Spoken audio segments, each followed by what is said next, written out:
Rufo, marunong naman akong kumilatis ng tao. Natitiyak ko sa'yo mabubuti silang tao, lalong-lalo na si Totoy. Si Totoy? Eh mukhang mandarambong yan eh.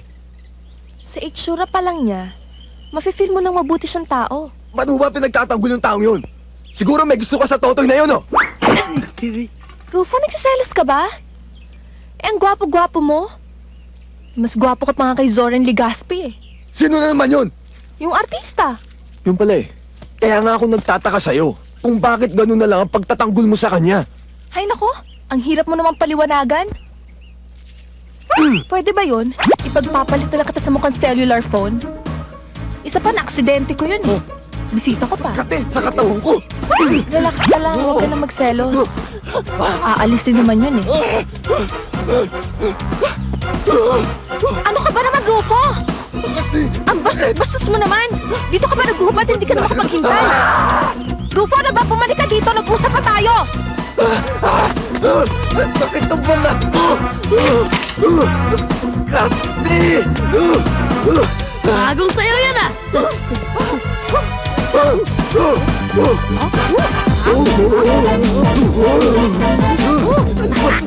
Ayos! Pati kilikili ko! Ang kati! May kumukulot! Let's go!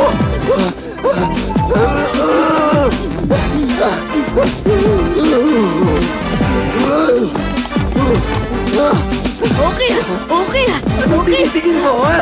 Papatayin kita!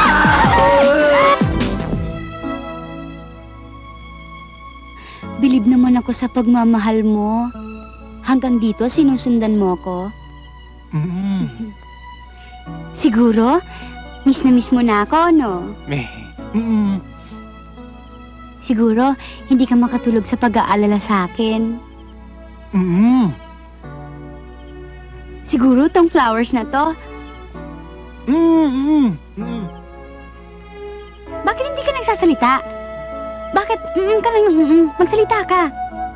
Kasi pakiramdam ko parang hindi ako welcome sa tatay mo tsaka sa mga kapatid mo. Ba't mo naman nasabi yan? Kutob lang. Ay nako, mali ang kutob mo. Di ba, Tay?